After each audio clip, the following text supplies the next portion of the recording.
Good morning. I was informed that our clock is slow. I was looking at that one to start the service, but apparently it's 11 o'clock now. My name is Jill Thompson. I'm your worship associate this morning. Welcome to those of you who are here with us in person at the Unitarian Universalist Church of Roanoke, Virginia. We extend a special welcome if you're joining us for the first time. Please silence your cell phones. We also say welcome to those of you who are joining us on YouTube. Our minister is the Reverend Walter LaFleur. However, this morning service is being led by Decca Knight. The focus of this morning service is systemic racism. Decca Knight is a licensed professional counselor, licensed professional school counselor, national certified counselor, and a certified clinical trauma practitioner. She has 15 years of experience in the mental health field and has worked in the school system, private practice, nonprofits, and as a consultant to various agencies, organizations, and school systems. Currently, Decca works as a trauma specialist and LPC for various Roanoke nonprofits. She wears many hats, but today is here speaking as the founder of Standing for Equity in the Roanoke Valley, or SERVE, which is a nonprofit that provides training and advocacy around diversity and equity issues while raising money for Black-led organizations and college scholarships.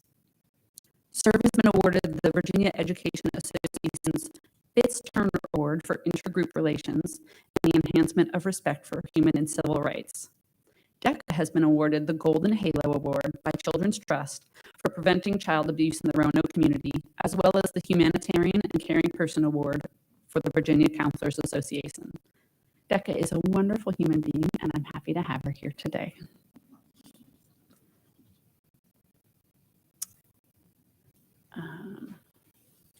Matt Walker, you're up.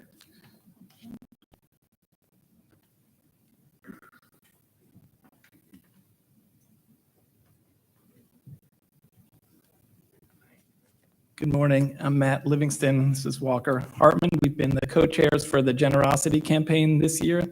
This campaign officially ends today, and I just wanted to give you a little bit of a summary of what we've been able to achieve so far. We have a total of $217,600 and something that I can't see over there, but that's really a fantastic achievement for where we are right now with the congregation of this size and everything else that's happened with the pandemic. So no charts and graphs, just a big thank you to everybody this morning for your participation so far in that Gen Cam. So. Yeah, go ahead, Walter. And Decca, thank you for all you do. You're very close to the core of what we do and believe here at UUCR.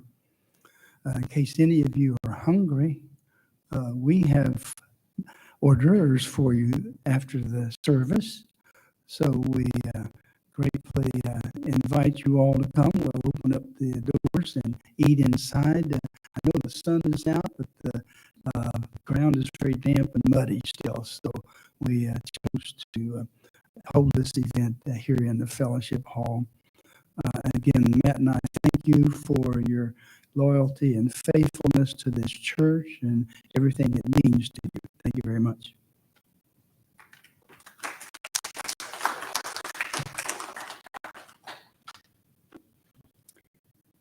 Whoever you are, whomever you love, however you express your identity, whatever your situation in life, whatever your experience of the holy, as you come seeking love, your presence here is a gift.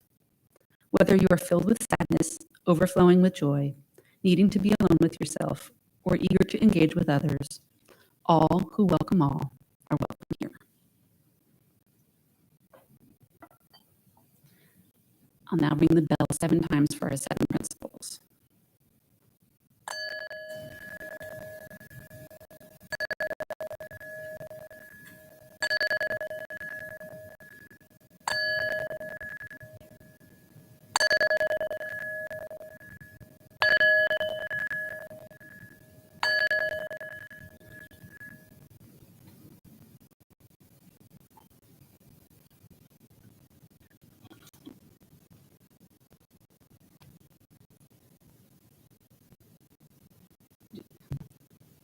Do we have the words for the covenant?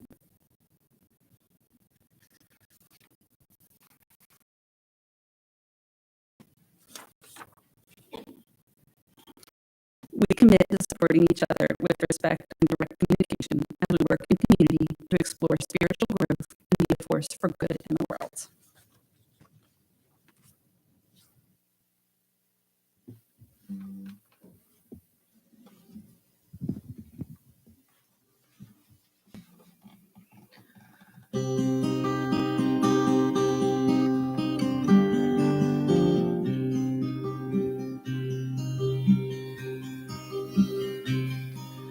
Sometimes I feel like a motherless child.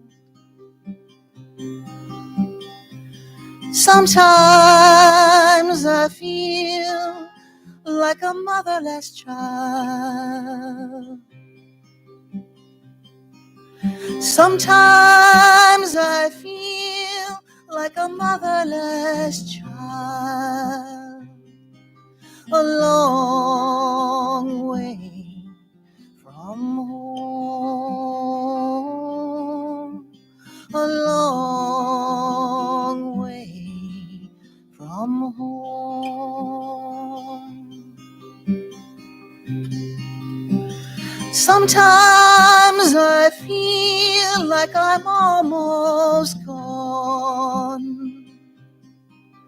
Sometimes I feel like I'm almost gone. Sometimes I feel like I'm almost gone. A long way from home. A long way from home.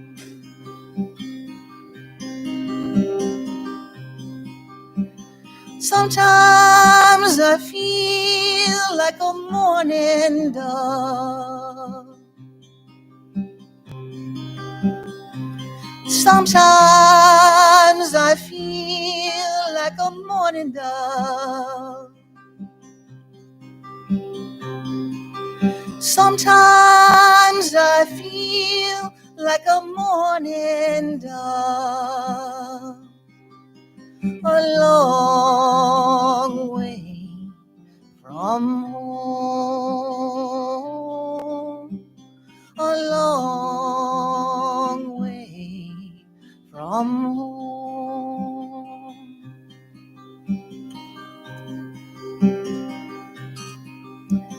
Sometimes I feel like an eagle in flight. Sometimes I feel like an eagle in flight. Sometimes I feel like an eagle in flight. A long way from home. A long way from home.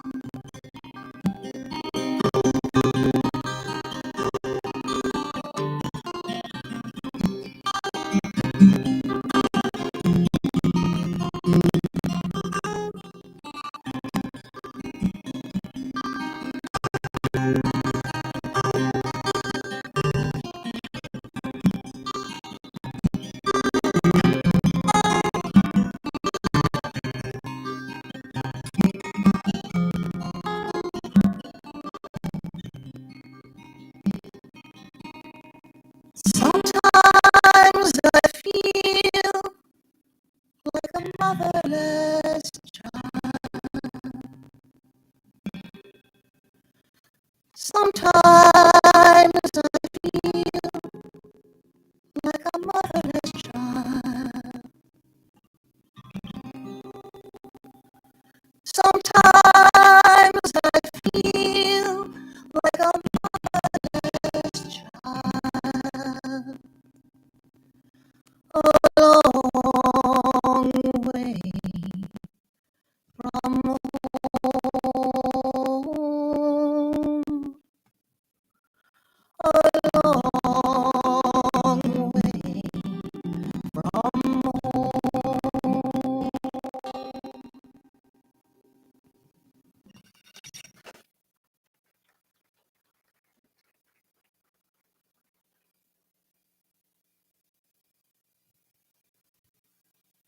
I am so happy to be here today with you all, discussing this very important topic that is very close to my heart and very close to the heart of Standing for Equity in the Roanoke Valley, or SERVE. Every time I drive by your church, which I do every day at my work, I'm thrilled to see that you all always have those allyship satisfying. Just makes my heart so happy when I stop here at the stoplight. I just so appreciate that you all have continued to be allies well beyond the time that many allies disengaged. Ibram Kendi calls this emotional allyship.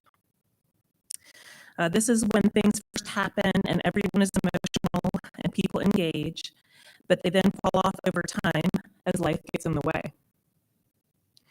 We at SERVE work hard to not fall into that emotional allyship trap by engaging continuously in our education, advocacy, volunteering, and fundraising.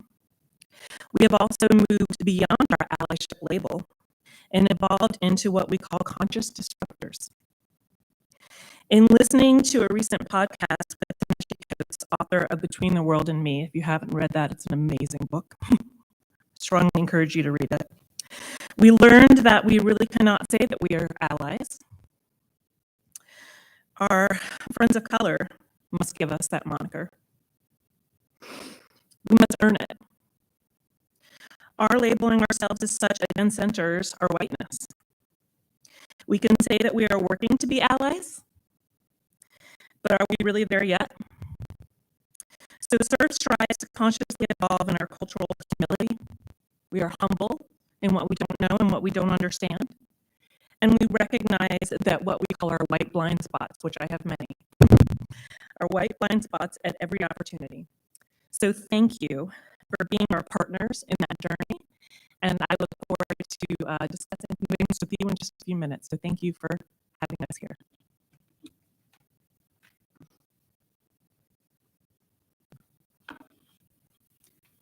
Our chalice lighting this morning is a quote from the Reverend Theodore Parker. I do not pretend to understand the moral universe.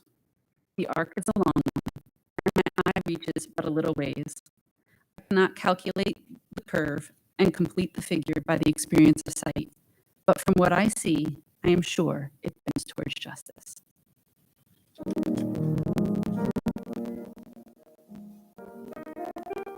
Between our candle, inspire us to use our powers to heal and not to harm, to help and not to hinder, to bless and not to curse, to serve you, oh Spirit of love.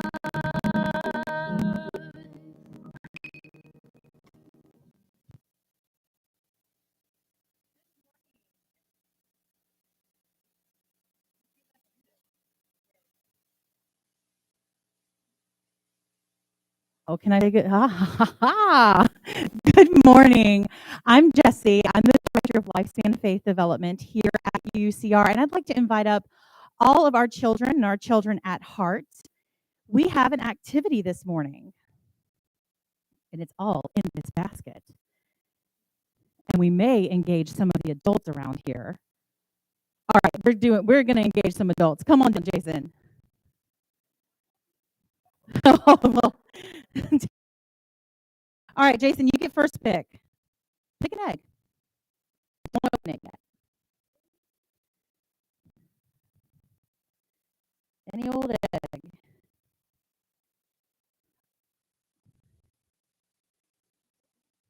Oh, go for the big one. If you can get it out of the basket. I didn't think that through. All right, so Heather got the great big one. We have more eggs. Anybody else want an egg? You can't open it yet. Decca, Jill, would you like eggs? All right. Oh, behind me wants eggs too. All right, remember, don't open it yet. Anybody else? Eggs, eggs, eggs. Maybe you've all gotten your fill after Easter. Ooh, let's get one over here. Take your pick.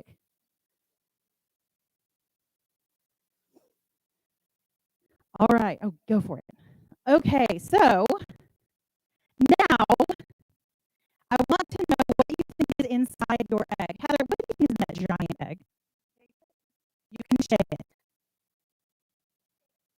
Air. Anybody else have guessed this? What might be in your egg? Vapor. Paper. Oh, okay. I thought you said vapor. I was like, that's fancy. Paper. A pom-pom. Any other guesses?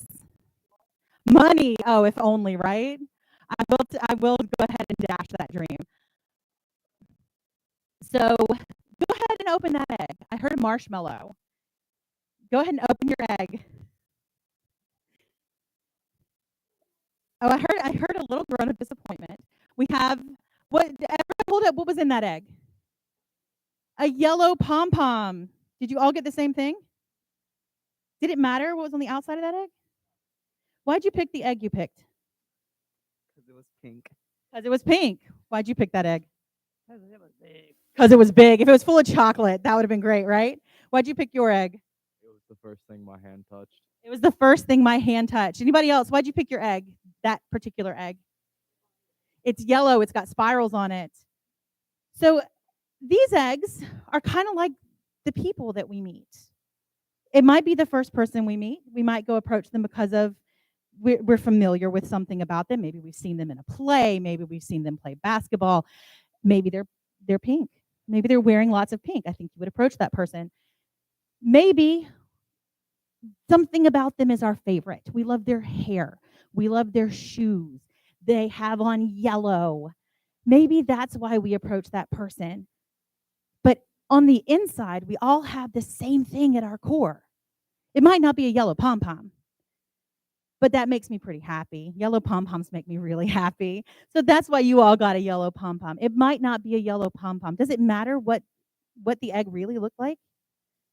We all got the same thing, right? Do you think we can approach people with that attitude? Like, everybody's got a yellow pom-pom on the inside, right? Somewhere in there, we've got yellow pom-poms.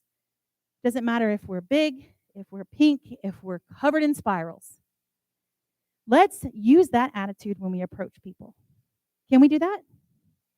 I think so. Thank you for participating. You can keep your egg and your pom-pom if you so choose, or this basket will be in the lobby for you to return them. If you are joining me for religious education this morning, we're going to talk about some folks who do a lot of good in our community. It is National EMS Week, so we're going to talk about those folks and how this plays into what they do every day. So follow me out.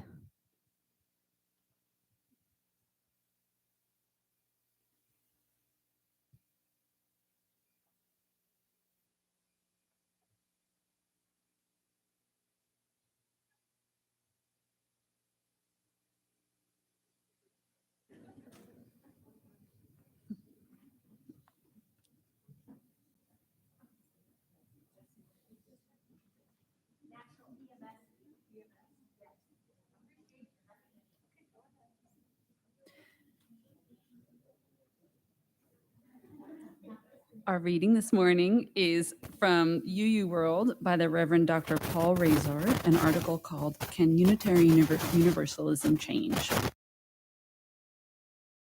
In adapting to modern culture, Unitarian Universalism has, for the most part, adopted the core values of modernity, including its emphasis on human reason, the autonomous authority of the individual, and the critical evaluation of all religious truth claims. We want our religious beliefs and commitments to make sense. So we examine them and re-examine them, taking nothing for granted and especially taking nothing on someone else's say-so. These are important values and we rightfully treasure them. Yet this legacy encourages us to keep our religious commitments largely in our heads where we can hold them at a comfortable arm's length.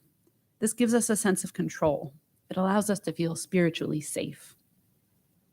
Multiculturalism threatens this sense of safety. At one level, it is the fear of change and the fear of difference that change always represents.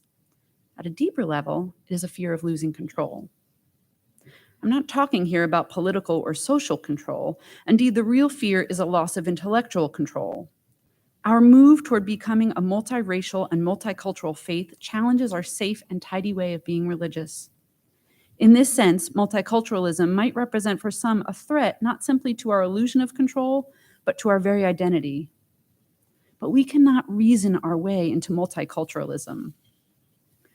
The reality of lived multiracial and multicultural communities cannot be grasped through analysis, statistical or otherwise. We will have to embrace it bodily, not just intellectually. We will have to wade into the new cultural waters up to our necks and even risk getting in over our heads without first being able to measure the currents or predict the storm cycles.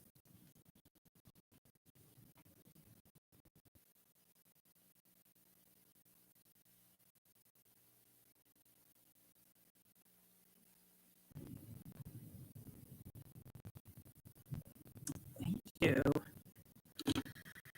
So SERV does a number of presentations around the Valley for a lot of different organizations, and I chose a few slides here that I thought would be relevant to today's discussion to kind of help us understand a little bit more about systemic racism and how to disrupt systemic racism. Oh, gotta stand over here a little bit more. Okay, you couldn't hear me. Okay, tell me if you can't hear me. Thank you. So again, this is just a presentation that we've done around the Valley for years, bits and pieces of different presentations actually, to kind of help us start to delve a little bit into this topic. This topic can take 4 or 5 hours, right, to really begin to get into. So we're just going to kind of skim the surface. We can go to the next slide. So I wanted to share with you our statement of purpose so that you know why we're here and how we kind of navigate here within the community. Next slide. So you can see our statement of purpose up here on the slide, and I'm actually going to shift around. It's hard for me to see. But I want to note a couple of the pieces that are very important to me, and the education is very important to me. We do a lot of education and advocacy and fundraising here around the Valley on a number of race-related topics around cultural humility. The fundraising also is very important to me. A week before last, we were able to give a $5,000 scholarship to a Williams high school student, which she was very excited. So we do a lot of that work, and then we also do a lot of work around getting comfortable with being uncomfortable. You can see that in our mission statement. We know that conversations around race can sometimes be difficult and uncomfortable for people to engage in, and that's why we want to provide safe spaces to be able to do that. Next slide. So seemingly small manifestations can really embolden systemic racism. And these small manifestations, we often discuss them as being expressions of what we call implicit bias, which we'll talk a little bit more about. But quite often they come forth in what we call microaggressions. Now, Ibram Kendi, who I mentioned before, who's written a lot of wonderful books, he says that they are not microaggressions, they're just aggressions, and that we need to stop saying micro, which I appreciate, to be challenged in that way. But we know that these small manifestations or large manifestations continue to bolster systemic racism, and that's what we're trying to move through in presentations such as this. So next slide. Okay, so what are we trying to disrupt? Remember I told you when I spoke at the beginning that we're trying to be conscious disruptors. And what are conscious disruptors? Conscious disruptors are individuals who will speak up in conversations or in situations where maybe we would normally be quiet. And how do we get comfortable doing that? How do we get comfortable saying something at the Thanksgiving dinner table? Or saying something to a coworker? Or saying something to a relative that we really care about, but we have this uncomfortable feeling inside that it's not okay. And that what we're hearing makes us uncomfortable. And one of the ways that we encourage people to do that is to really begin to educate ourselves on the different aspects of systemic racism. Because once you have that education, you feel more emboldened and you feel more encouraged to be able to speak up when maybe others are not. So next slide. So we're going to talk a little bit about microaggressions. Microaggressions are really expressions of what we call implicit bias. And implicit bias is an unconscious bias that we all have. If you guys have never heard of the Harvard implicit bias test, I strongly encourage you to look that up. You can Google it. And the Harvard implicit bias test has been around for decades. And what it is a test not only on racial bias, but also on political bias, religious bias, gender bias, ability or disability bias. It goes on and on and on. And what it is a test that can help you understand the biases that you may have. Now, the thing about biases is we all have them, every single one of us. We know this from decades of research, and it's okay. It's okay to have a bias because our biases come from where we were raised, how we were raised, the conversations that we had, the communities we were raised in, and it just is what it is. But once we understand the biases we have, we can understand how to unravel them and grow through them. And the implicit bias test can really help us to do that. But implicit bias does come across in what we call microaggressions, and we'll talk about some specific examples of those in a few minutes. So you see some of the other statements here sometimes that we try to encourage individuals to disrupt when they are hearing them in conversations or they're at a dinner table and they're hearing them. White privilege isn't real is one that we quite often hear. And people get confused about the term white privilege. It doesn't really have anything to do with socioeconomic privilege or financial privilege.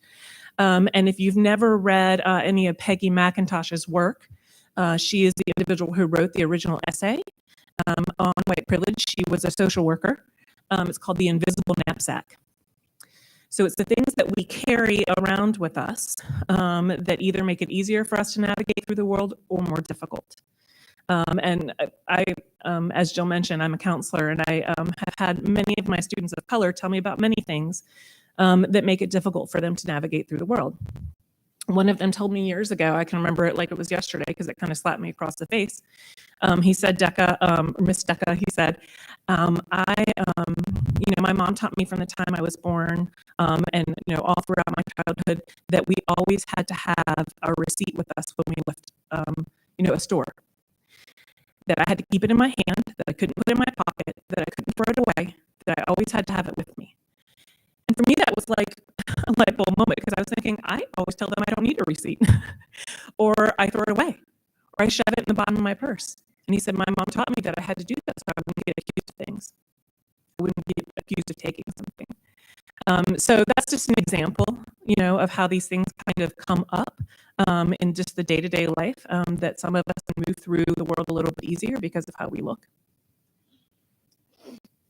Systemic policies and procedures are something we're going to address. We're going to watch a video here in just a minute that's a really wonderful video to kind of help you understand the different aspects of systemic racism. Next one. Next slide. Okay, so in order to be disruptors, we must first understand ourselves, right? And understand our society and how we navigate through it. So let's jump into that a little bit more. Next one. So most people believe that there's only really kind of like one type of racism, but there's actually different types of racism. So when I was in graduate school to become a counselor, we actually had a whole entire course on the different types of DEI work, on the different types of racism and how they kind of interweave throughout our society. And it was really eye-opening to me based on where I came from. I grew up here in Southwest County, and I grew up around people that looked mostly like me, and I didn't have an understanding and awareness of this. But you can see here on the screen that there are different types of racism. That there's the institutional type of racism, which is policies and procedures. There's the individual kind of racism, which is racism that you may expect when we talk about racism, like the explicit type of things, like saying something or doing something very explicitly that seems racist or discriminatory. Then there is the type of racism that you see down here in the right-hand corner, internalized. Okay? Internalized racism is what we call colorism. We actually do a whole presentation on it. And this is racism sometimes that's within a race because of the outside kind of pushing in and things that are said within a race. So for instance, like this person's light skin, this person's dark skin, this kind of thing. So racism comes in many forms. It's not just you're either, holding a bias or not holding a bias. There's a whole entire spectrum. Next slide. And this is one I want to share with you. There's actually a racism scale. And you're going to see over the next two slides that scale. I've broken it down to make it a lot simpler to show you all. But if you actually were to Google the racism scale, it's very, very extensive. But the reason that we always show this in our presentations is we want people to understand that it's not either or, that all of us are moving up and down a scale depending on our life experiences, depending on where we live, depending on who we interact with. And our implicit biases or unconscious biases are part of that movement back and forth. So you can see up here on the screen, this is kind of the left end of the scale. So you can see terrorism, that's what we would consider like a KKK, right? A very explicit type of racism. But as you move down, you can see as you move to the right-hand side, let me move this a little bit this way so I can turn around a little. You'll see other kinds like defensiveness. It's just a joke. I must say that that's one type that I used to hear a lot when I was growing up.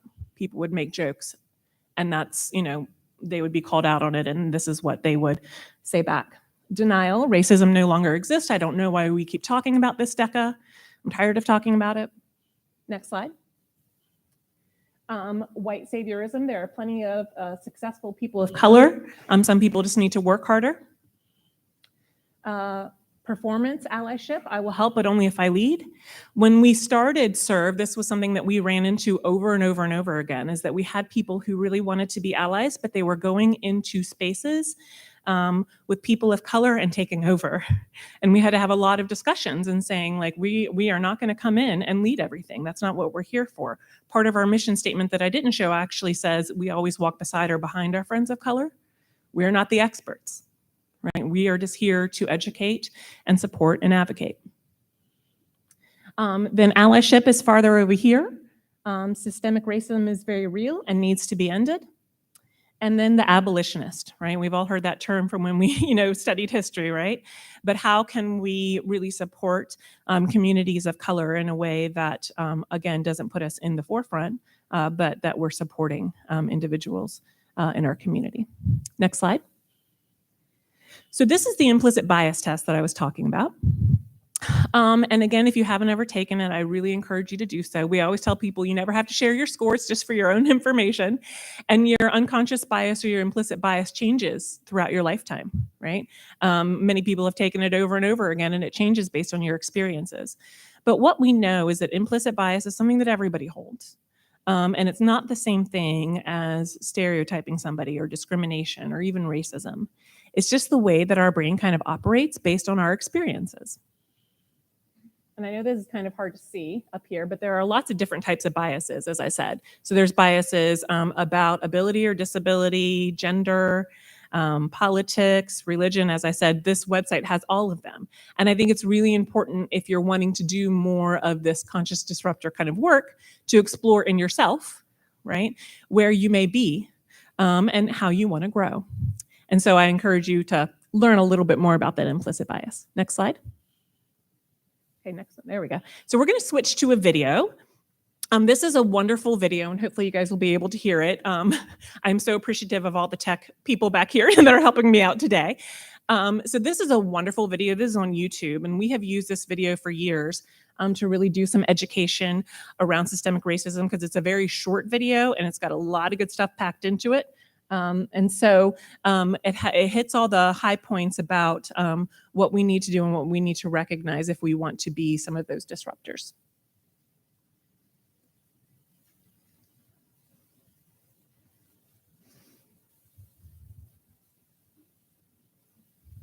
Neighbors are African American, and all of Kevin's neighbors are white. Because Jamal's school district is mostly funded by property taxes, his school is not very well funded. His classrooms are overcrowded, his teachers are underpaid, and he doesn't have access to high-quality tutors or extracurricular activities. Kevin's school district is also funded by property taxes, so his school is very well funded. His classrooms are never crowded, his teachers are very well paid, and he has access to high-quality tutors and lots of extracurricular activities. Kevin and Jamal live only a few streets away from each other. So how come they're growing up in such different worlds with such different opportunities for success? The answer has to do with America's history of systemic racism. To understand it better, let's look at what life was like for Kevin and Jamal's grandparents.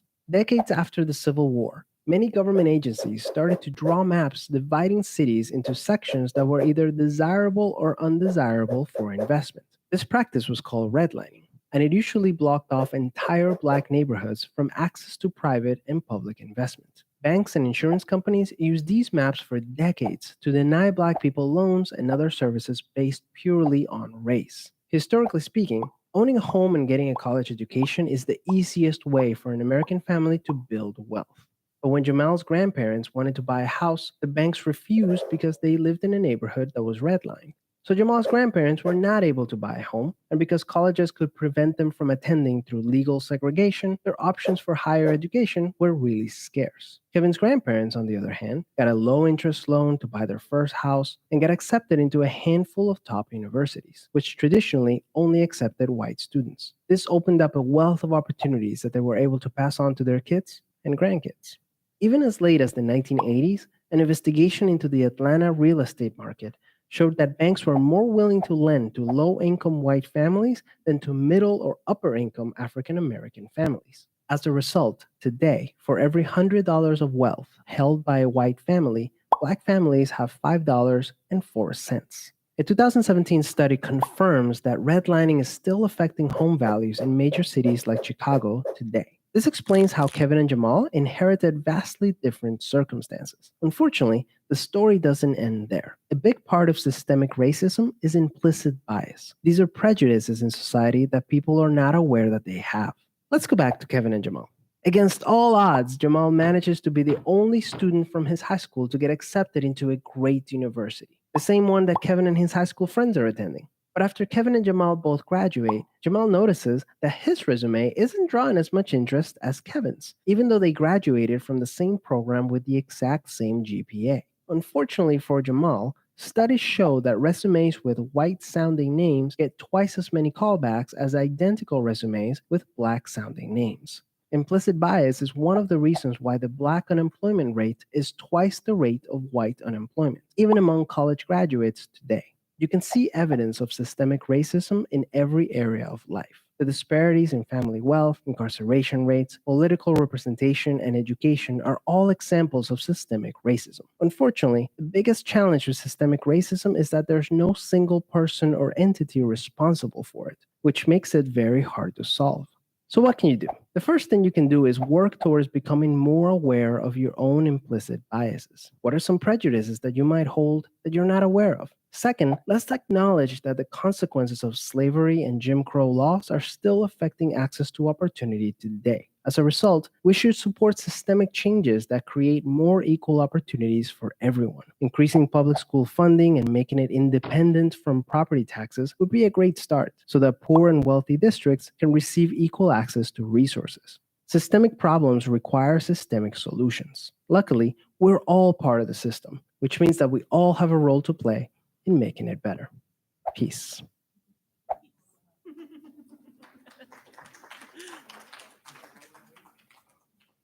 If it's This possible- is Jamal. Jamal is a boy who lives in a poor. Jamal's coming back to visit us.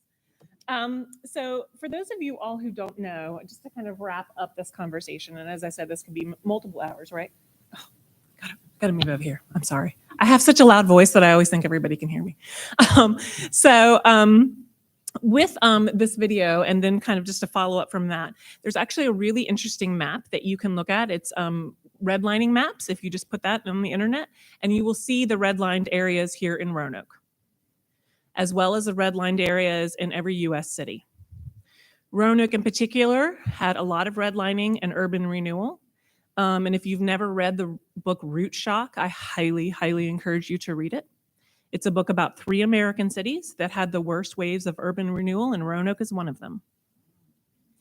We had 3 waves of urban renewal in the 50s and the 60s that displaced hundreds and hundreds and hundreds of homes and Black businesses, and said that they were going to get equal housing, and they did not. And so here in Roanoke, this is one reason why we're here with SERVE and why we want to educate and spread this awareness, because of all these things that you saw up here on the screen and much, much more. So I appreciate you giving me a few minutes of your time just to kind of open this awareness for you. And I will stay here after the service to talk with anybody if you're interested. And I'm going to pass it back over to Jill.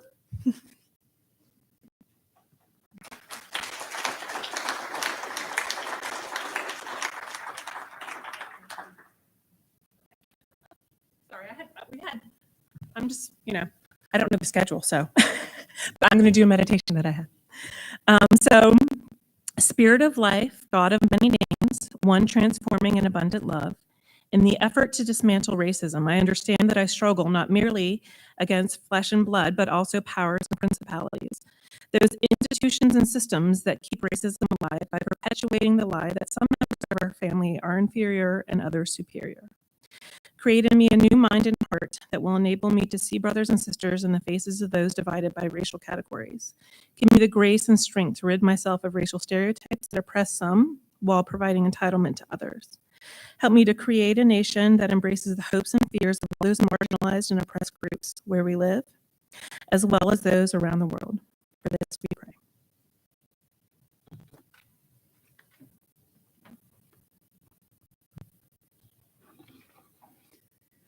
The work of this church requires the time, talent, and treasure of so many people. We welcome your generous donations at this time.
Good morning. I'm Jane Harrison from the Caring Committee. As many of you know, we are concerned about the joys and concerns of this church. And if you have a joy or a concern that you wish to share, you can either call the office and let them know, let somebody from the Caring Committee know, or we have the book, the Lifelines book that we keep on the altar before the service. And you're certainly welcome to write in that book about a joy or concern for the church. Let us enter into this time of reverence together. I have no joys and concerns to share with you this morning. However, I would like, if Jill will help me, we will light a candle for all the people in our hearts that we think about and all the people who are unable to get to church today. Thank you.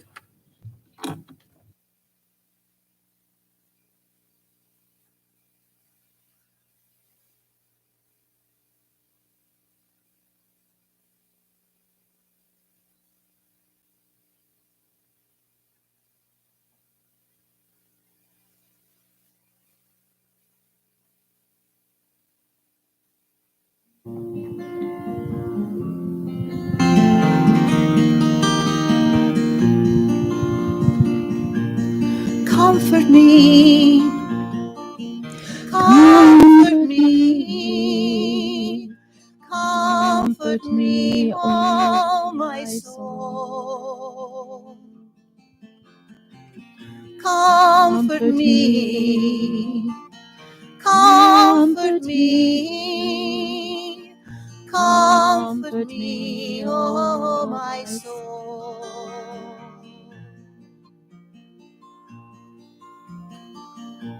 Sing with me, sing with me, sing with me, oh my soul.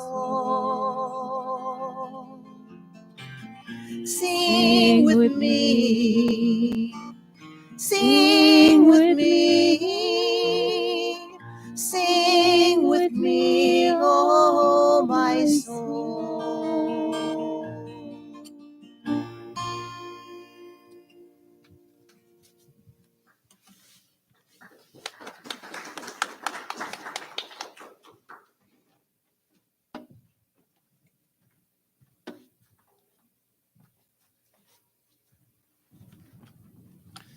Good morning.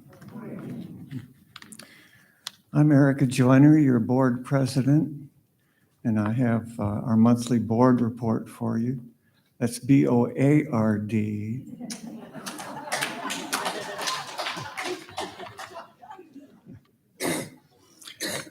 Other than being smack dab in the middle of an annual meeting preparations, managing our generosity campaign, negotiating cell tower lease terms, approving an AV equipment use policy, funding cleanup of the church's vacant lot, and developing the budget for 22-23, we haven't been very busy.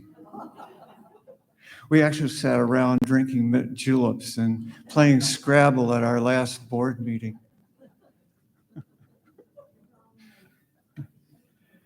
To be a little more specific, due to the diligent work of our esteemed clerk, Jean Larson, and Heather Mason, and our office admin, Samantha Wills, we have put together a hybrid face-to-face and Zoom annual meeting for you. And of course, the annual meeting packet to facilitate as much participation as possible. And many thanks to board members Matt Livingston and Walker Hartman for helping the board develop an informative and lively generosity campaign. This has been a standing agenda item for the last several board meetings. And I want to thank Bill Hackworth, Celeste Lee, Gary Mason, and Eric Hill, and myself as our negotiating team continues to work on maintaining the present terms of our lease and our income from that lease with Verizon. That'll be ongoing into the next year, along with T-Mobile, who is the other cell tower lease that we have. I want to thank Betsy Biesenbach and the AV team for developing a use policy for our new portable PA system and for the main AV system, which we approved last Monday. And you'll be hearing more about that in the near future. A loud shout out to Bill Hackworth for orchestrating a major cleanup of the church's vacant lot. The board approved funding for an arborist to come and do some major trimming of limbs overhanging the sidewalk in the street. And if you happen to be driving or walking past, take a good look down there. It really looks so much more improved. And thanks to our VP Finance, Gary Mason, and Treasurer Carl Reed for their work in helping the board develop our annual church budget and in revising it to adjust for a possible pledge shortfall. Please remember that our campaign ends, I guess it's today. But the sooner you get your pledge in, the less Gary and Carl have to pull their hair out. And finally, after months of waiting for a building permit and warm weather for masonry repairs, we have an accessibility ramp. Yay. Gary Mason will be getting quotes for a paver walkway from the main entry church sidewalk to the memorial circle to finish the project. So that'll be coming. Thank you.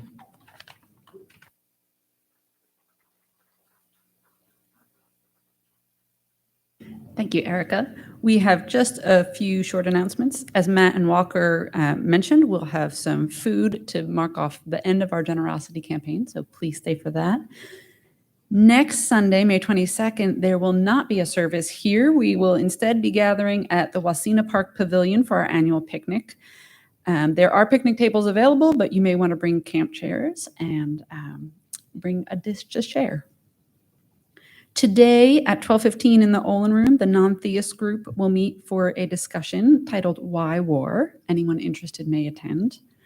Also today at 2 p.m., there's a poetry fundraiser, a celebration of poetry. All are welcome to attend. This is a free event, but donations are welcome, and proceeds will go to improvement of the church. Please show your support to our local poets. There was a miscommunication in the weekly update and a correction sent out afterward, but just to clarify here, the correct dates for the Q&A sessions pertaining to our annual meeting, the first one will be in person. Nope, that's not correct. The first one will be via Zoom, May 26th at 7 p.m. That's Thursday, May 26th at 7 p.m. via Zoom. The second one will be in person after the service on May 29th at 12:15-ish or whenever we're done. Voting will be open from May 20th to June 13th. And lastly, it was brought to my attention that many of our church members are also members of the AAUW Roanoke Valley branch. They have lost their lease at their Tanglewood bookstore and unfortunately are needing to get rid of all of the books from the bookstore. And it was expressed to me that they would love for you to come buy them, then there's less that they have to move. So they are having a liquidation book sale for $2 a bag on Saturday, May 21st from 10 a.m. to 6 p.m. And we will make sure this information gets online as well. Thank you.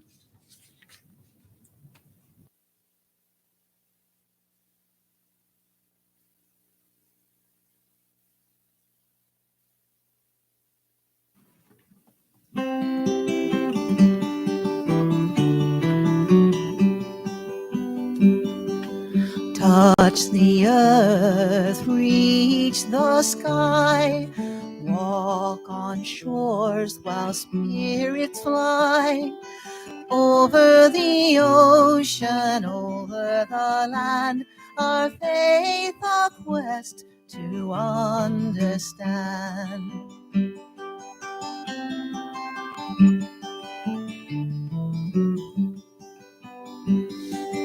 Touch the earth, reach the sky. Children ask the reasons why. In our lives the answers show, and by our love they learn and grow.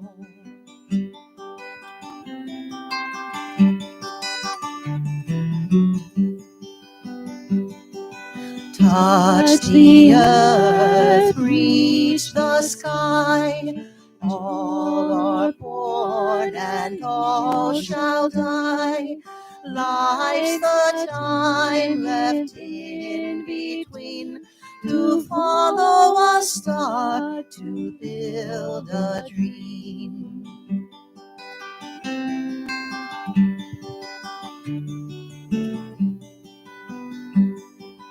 Touch the earth, reach the sky.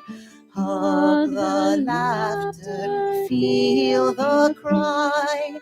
May we see where we can give, for this is what it means to live.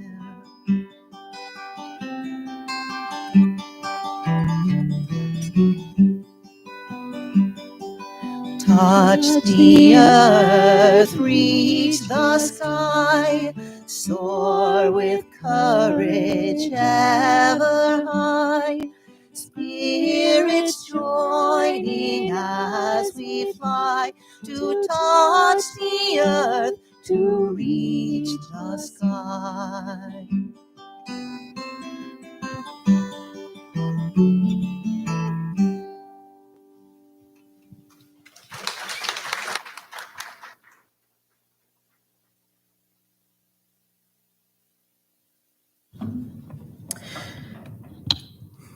So as we walk into the world this week, help us to notice the pain, but not to live there. Rather, let the urgency of need guide us to act to be the light of hope in the world and an embodiment of love.